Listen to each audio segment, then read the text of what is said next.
Dia ada dua jenis, dua tipe, diabetes tipe 1 dan tipe 2. Nah, tipe 1 ini diabetes yang memang belum diketahui sebabnya, tapi genetik disinyalir itu faktor genetiknya dominan.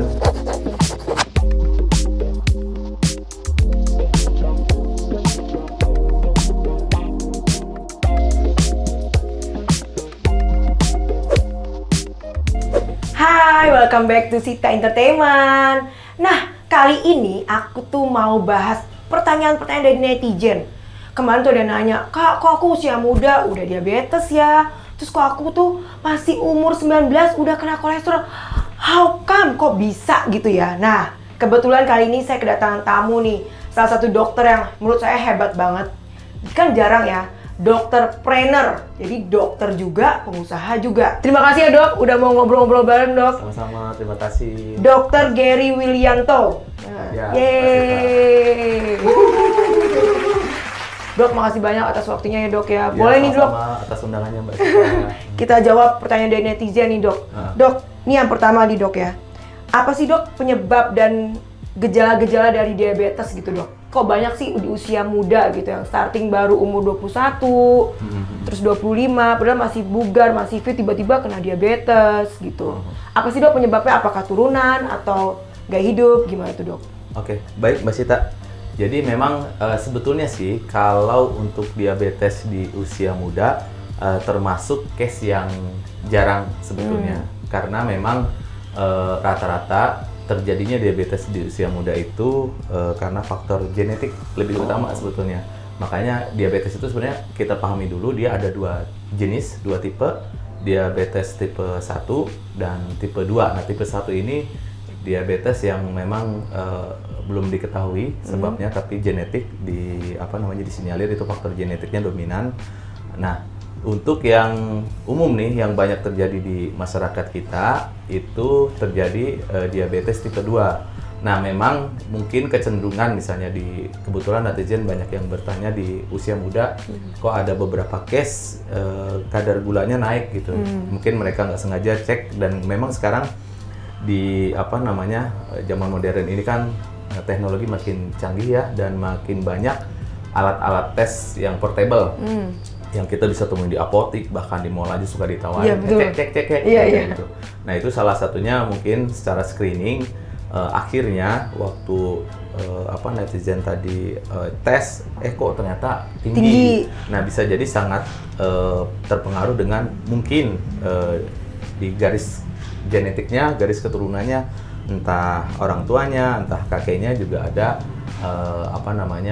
penderita diabetes. Karena memang antara yang yang kita nggak punya garis keturunan diabetes dengan yang punya garis keturunan itu faktor resikonya lebih tinggi yang punya garis keturunan ya. Tapi lebih dari itu juga sebetulnya faktor lifestyle sangat berpengaruh. Apalagi sekarang ada makanan boba kita gitu. tahu sendiri zaman sekarang makanan yang viral-viral itu ya begitu deh, over semua. Kalorinya over, gulanya over, ya semuanya over karena memang kita suka yang over-over ya. Akhirnya ya memang mungkin bukan terjadi saat ini, mungkin akan mempercepat. Ya umumnya misalnya di atas usia 40-an ya. Jadi gini Mbak, kita pahami dulu sebab terjadinya diabetes.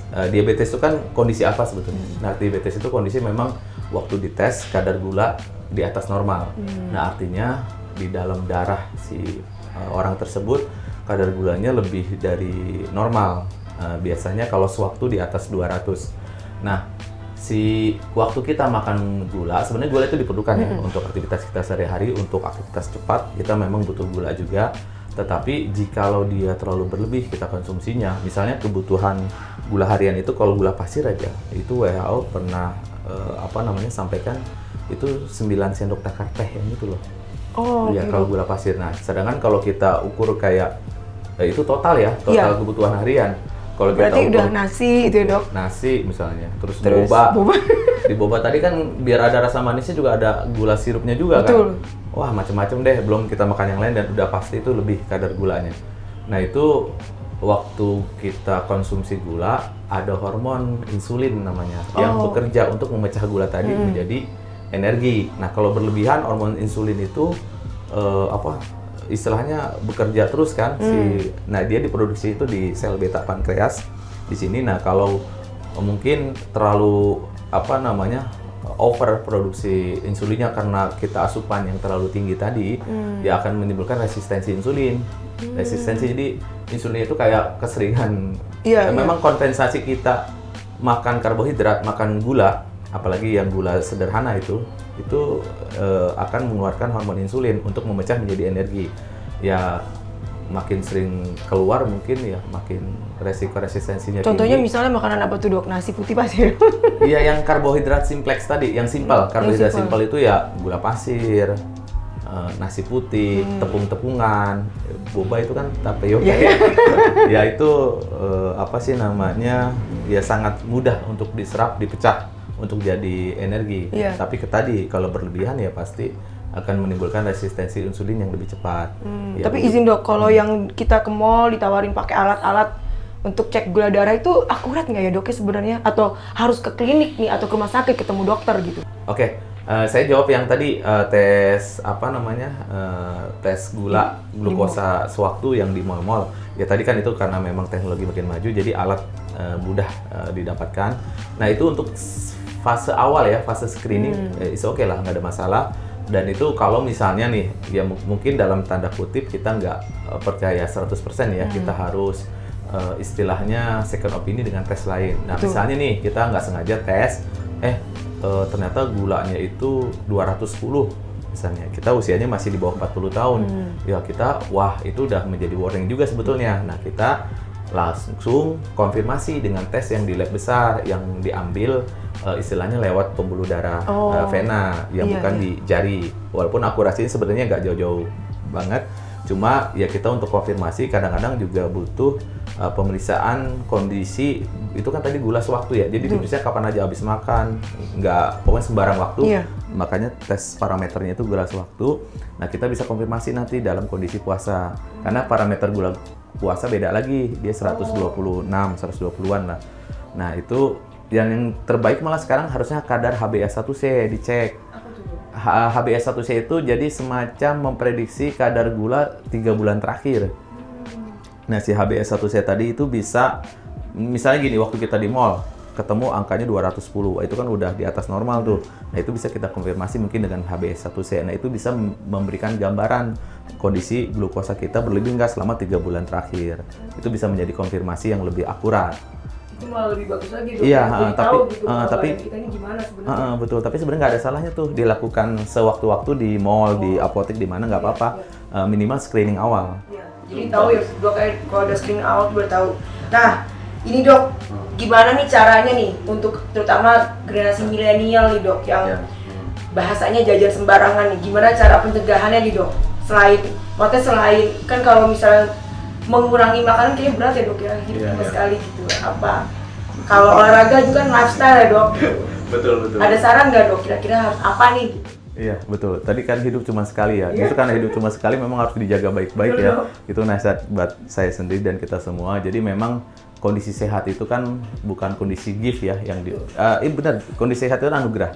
Tapi kan harus itu amanah ya, yang harus dijaga. Jadi kita memang salah satu untuk menjaga titipan Allah ini ya dengan menjaga kesehatannya itu sendiri. Nah, untuk tadi karena memang kita sudah dalam quote-nya itu udah teracuni makanan enak itu di mana-mana dengan mudah kita dapatkan. Karena zaman dulu kan kenapa nenek moyang kita sehat-sehat berburu ya, untuk dapat makanan itu harus lari dulu, harus ini dulu gitu. Dan itu daging lagi, protein gitu ya. Nah, sekarang duduk manis datang, tinggal klik datang. Nah, itu dia harus diimbangi dengan gaya hidup lifestyle. Karena memang salah satu guideline di itu American Diabetes itu ya salah satunya memang nomor satu itu lifestyle. Jadi gaya hidupnya harus dirubah. Ya tadi misalnya kita nih tahu nih kalau hari ini dosanya banyak. Konsumsi kadar gulanya banyak dari minuman, dari makanan, harus diimbangi tuh dengan aktivitas yang lebih juga pada hari itu. Jadi bayar dosanya itu dengan bikin keringat gitu, workout yang yang Macem-macem supaya ya, kebakar. ya, Iya, workout macam-macam lah. Mungkin abis minum boba segelas ya itu nebus dosanya lari 10 kilo kayak gitu. Berarti Ya, dia itu. dong. Ya biar seimbang, biar balance. Jadi biar bisa nikmatin makan enak tadi, Betul. tapi gimana tubuh tetap sehat, ya harus ada sesuatu yang dibayar kan, ya dengan Betul. aktivitas fisik yang lebih. Jadi tubuh juga butuh take and give berarti dong. Nah ya? betul, iya betul. Memang intinya in and out-nya itu harus seimbang. Pada saat kita ngerasainnya berlebih, ya out-nya juga harus berlebih. Oh, siap. Nasihat buat saya juga ya. Itu buat semua orang tuh. Malah buat PR semua termasuk orang. untuk PR semua orang berarti dok ya. Betul, Maksud betul. saya juga nih. Nah sahabat Sita, berarti poinnya adalah lifestyle itu penting banget.